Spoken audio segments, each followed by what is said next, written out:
叶晨很清楚，自己这次要找的不是吴飞燕，而是吴飞燕要去的那个地方。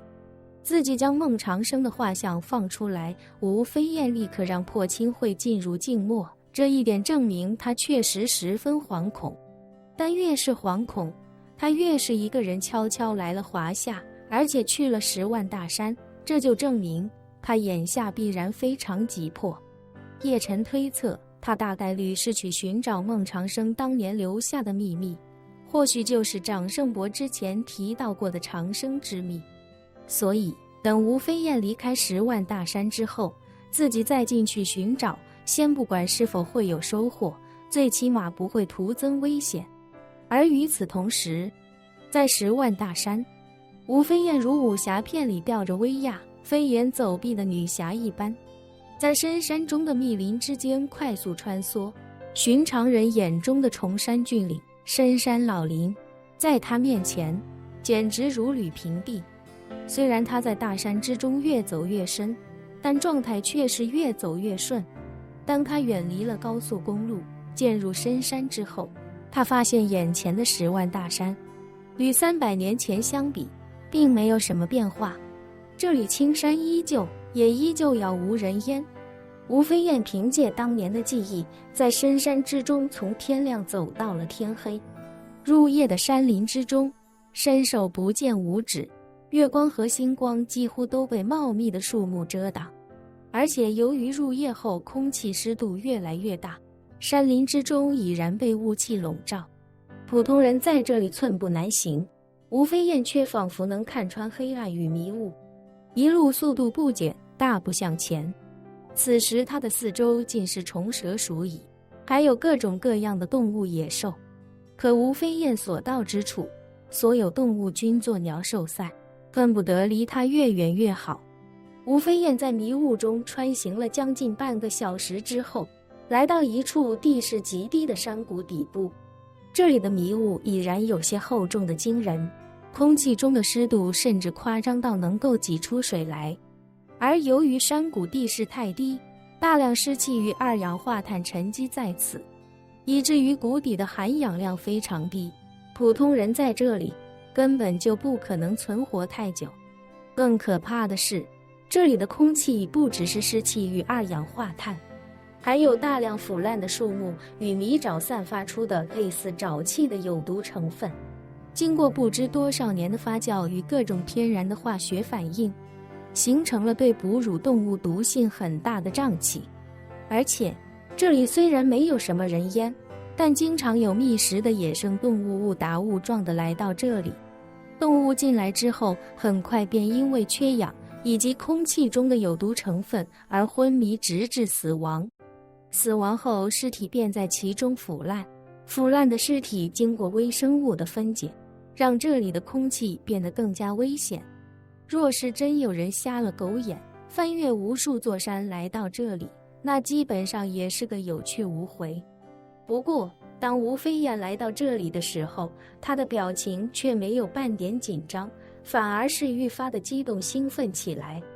她不假思索地迈步走入这片迷雾，污秽且充斥毒性的雾气虽然不会对她造成实质性的伤害，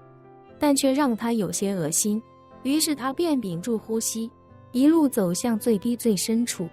此时谷底已经没有半点光线，吴飞燕放出神识充斥四周，周遭的一切对他来说便尽数了然于胸。来到最深处时，吴飞燕的面前出现了许多5-6米高、2-3米宽的粗大石柱。这些石柱虽然看起来都是浑然天成，没有任何人为加工的痕迹，但却似乎不应该大批量出现在这里，似乎是有人故意将这些石柱收集起来安放在此。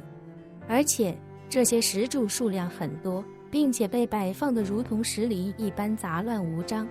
看到这些好似无规律摆放的石柱，吴飞燕却没有半点惊讶，反而有些感慨地抚摸着这些石柱，口中喃喃道：“师尊，师兄，飞燕回来了。”说罢，他迈步走进石林，在石林之中按照特定的规律不断左右穿行。这片石林乃是他的师尊孟长生在生前布下的九宫八卦阵。这个阵法的玄妙之处在于，如果不知道阵法的破解之道，无论是从任何一个位置走进这个石林阵中，都不可能找到真正意义上的出口。外人唯一破解这阵法的方式，便是将所有石柱全部摧毁，一个不留。可是这阵法本就是孟长生用来守护洞府的，按照他的规划，一旦有人强闯，还没待对方将石林全部摧毁，他便已经第一时间知晓。若是对方实力不及他，那他便可在暗中出手将对方斩杀。若是遇到实力比他更强的人，孟长生也不怕，因为这些石柱组成的石林规模庞大，数量繁多，而且每一根石柱都极为粗壮沉重，对方想全部摧毁也需要耗费大量时间精力，他便有足够的时间逃离。如此一来，待对方将石林摧毁殆尽的时候，他早已经逃之夭夭了。当年孟长生就是靠这个阵法藏住了自己修炼的洞府，